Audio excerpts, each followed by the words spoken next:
Good morning all of you. कक्षा 11वीं रसायन के अंतर्गत हम रासायनिक परिवार और आवर्ती गुणधर्म इस तीसरी इकाई का अध्ययन कर रहे हैं। उसी के अंतर्गत हम आवर्ती गुणधर्मों का अध्ययन कर रहे हैं। क्या होते हैं आवर्ती गुणधर्म? आवर्ती अर्थात बार बार रिपीट होने वाले, बार बार पुनरावृत्ति होने वाले गुणधर्म आवर्ती गुणधर्म कहलाते हैं, जिसके अंतर्गत परमाणु आकार, परमाणु त्रिज्या, आयनन ऊर्जा, इलेक्ट्रॉन बंधुता, संयोजकता, घनत्व, गलनांक, धात्विक अधात्विक प्रकृति आदि गुणों का अध्ययन हमने कर लिया है। आज हम दो भौतिक आवर्ती गुणों का अध्ययन करेंगे, जिसके अंतर्गत विद्युत ऋणात्मकता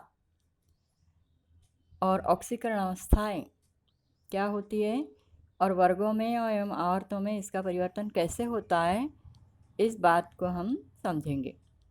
तो विद्युत ऋणात्मकता क्या है? ध्यान दें, विद्युत ऋणात्मकता शब्द से ही समझ में आता है कि कोई ऐसा आयन होगा जो कैसा आवेश उस पर आएगा, ऋणात्मक, विद्युत ऋणात्मक हो जाएगा। विद्युत ऋणात्मकता। ऋणावेशित आयन कैसे बनते हैं यह हमें पता है कि जब भी कोई परमाणुवीय अवस्था में इलेक्ट्रॉन को ग्रहण करता है तो वह ऋणावेशित बन जाता है। तो वह कहलाती है, इलेक्ट्रॉन ग्रहण करने की प्रवृत्ति जो है वह इलेक्ट्रॉन बंधुता है। इलेक्ट्रॉन बंधुता और विद्युत ऋणात्मकता में अंतर है। ध्यान दें, इलेक्ट्रॉन बंधुता जो होते हैं किसी परमाणु की होती है इलेक्ट्रॉनों को ग्रहण करने की क्षमता, किंतु विद्युत ऋणात्मकता क्या होती है? ध्यान दें, परिभाषा के अनुसार किसी भिन्न भिन्न परमाणु के बीच, भिन्न भिन्न परमाणु जो अणु बनाएंगे, तो किसी अणु के भिन्न भिन्न परमाणुओं के बीच में जो सहसंयोजी बंध पाया जाता है, उसमें सहसंयोजी बंध में क्या होगा कि कोई एक परमाणु जो होगा वह क्या होगा, इलेक्ट्रॉनों का धनी होगा। मतलब उस परमाणु पर इलेक्ट्रॉनों की अधिकता पाई जाएगी, तो वो जिसके कारण क्या करेगा कि वो बंधित इलेक्ट्रॉनों को अपनी ओर खींच लेगा। तो इस प्रकार से किसी भिन्न भिन्न परमाणु के बीच में पाए जाने वाले सहसंयोजी बंध में उपस्थित जो इलेक्ट्रॉन होते हैं वह अपने ओर खींचने की क्षमता को क्या कहते हैं? विद्युत ऋणात्मकता कहते हैं।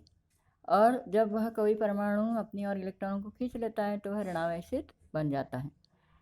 इस प्रकार से कोई एक परमाणु धनावेशित हो जाता है और दूसरा ऋणावेशित हो जाता है।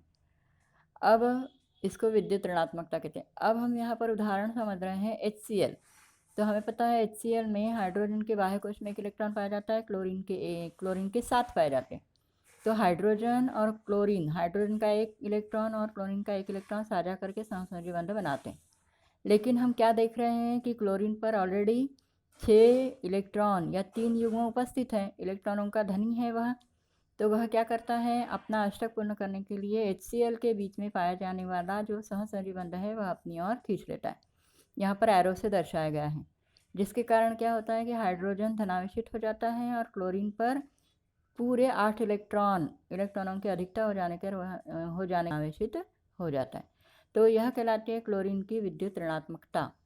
तो HCl में क्लोरीन परमाणु पर उपस्थित इलेक्ट्रॉनों की अधिकता के कारण क्या हो जाता है कि वह अपने और बंधित इलेक्ट्रॉनों को खींच लेता है, और जिसके कारण Cl पर 8 इलेक्ट्रॉन हो जाने के कारण वह विद्युत ऋणावेशित बन जाता है। इसी प्रकार से H2O में भी ध्यान दें, H2O में भी क्या होता है, हाइड्रोजन और ऑक्सीजन और दूसरा हाइड्रोजन। तो ऑक्सीजन के बाह्य कोश में उपस्थित 6 इलेक्ट्रॉनों में से एक इलेक्ट्रॉन हाइड्रोजन के साथ साझा कर लेता है, लेकिन वहाँ पर जो ऑक्सीजन जो इलेक्ट्रॉनों का धनी है वह इस प्रकार से ऑक्सीजन जो है HOH का बंधित इलेक्ट्रॉन अपनी ओर खींच लेता है, जिसके कारण हाइड्रोजन धनावेशित हो जाता है और हाइड्रोक्साइड आयन बन जाता है, जिसमें ऑक्सीजन पर इलेक्ट्रॉनों की अधिकता हो जाती है। इस प्रकार से H2O का ऑक्सीजन जो है वह विद्युत ऋणात्मक हो जाता है। तो विद्युत ऋणात्मकता यह इस प्रकार से हम उसको ध्यान दें। विद्युत ऋणात्मकता का मान जो है वह वर्गों में प्रारंभिक तत्व से अंतिम तत्व तक घटता है। किंतु आवर्तों में बाएं से दाएं जैसे जैसे हम जाते हैं वैसे वैसे विद्युत ऋणात्मकता बढ़ती जाती है। इसके पश्चात हम अब ऑक्सीकरण अवस्था का अध्ययन करेंगे। ऑक्सीकरण अवस्था क्या होती है, तो परिभाषा ध्यान दें। किसी परमाणु के अथवा इलेक्ट्रॉनिक विन्यास, किसी परमाणु के इलेक्ट्रॉनिक विन्यास को स्थायी बनाने के लिए, कोई भी परमाणु अपना इलेक्ट्रॉनिक विन्यास स्थायी बनाने के लिए क्या करता है, इलेक्ट्रॉनों को त्यागता है, बाह्य कोश में उपस्थित इलेक्ट्रॉनों को त्यागता है, अथवा बाह्य कोश में अष्टक पूर्ण करने के लिए इलेक्ट्रॉनों को ग्रहण करता है। तो इस प्रकार से क्या होता है, जब इलेक्ट्रॉन त्यागा जाता है तो वह धनावेशित आयन बनाता है, और जब इलेक्ट्रॉन ग्रहण करता है तो ऋणावेशित आयन बनाता है। तो इलेक्ट्रॉन को त्यागने से धनावेशित आयन मतलब कितने धनावेश इस पर आ जाते हैं, इलेक्ट्रॉनों को ग्रहण करने से कितने ऋणावेश इस पर आ जाते हैं, वह कहलाती है उसकी ऑक्सीकरण अवस्था। ध्यान दें, ऑक्सीकरण अवस्था किसी आयन पर उपस्थित धनावेशित अथवा ऋणावेशित आयनों की संख्या होती है। जैसे हमें पता है ना, ये जो सोडियम है 11, 2 8 एक परमाणु क्रमांक होता है, एक इलेक्ट्रॉन को त्याग देता है तो एक धनावेश इस पर आ जाता है, 2 8 इलेक्ट्रॉनिक विन्यास हो जाता है। इस प्रकार से सोडियम की ऑक्सीकरण अवस्था 1। क्लोरीन 17 परमाणु क्रमांक 2 8 7 जो इलेक्ट्रॉनिक विन्यास है उसमें एक इलेक्ट्रॉन की ग्रहण करने की आवश्यकता है तो क्लोराइड आयन बनता है। क्लोरीन की ऑक्सीकरण अवस्था ऋण 1। ऑक्सीजन 8 परमाणु क्रमांक 2 6 इलेक्ट्रॉनिक विन्यास में 2 इलेक्ट्रॉनों को ग्रहण करेगा, ऑक्साइड आयन बनाएगा, तो ऑक्सीजन की ऑक्सीकरण अवस्था 2 -2। फिर सल्फर भी ऐसे ही 16 परमाणु क्रमांक 2 8 6 इलेक्ट्रॉनिक विन्यास, 2 इलेक्ट्रॉनों को ग्रहण करेगा, सल्फाइड आयन बनाएगा, और इस प्रकार से वहाँ पर सल्फर की ऑक्सीकरण अवस्था ऋण 2। फिर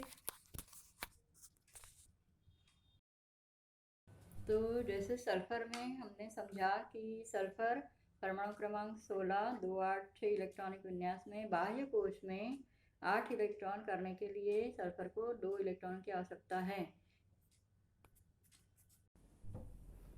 विकर्ण संबंध का अध्ययन हम आगे की इकाइयों में विस्तृत रूप से करेंगे। धन्यवाद।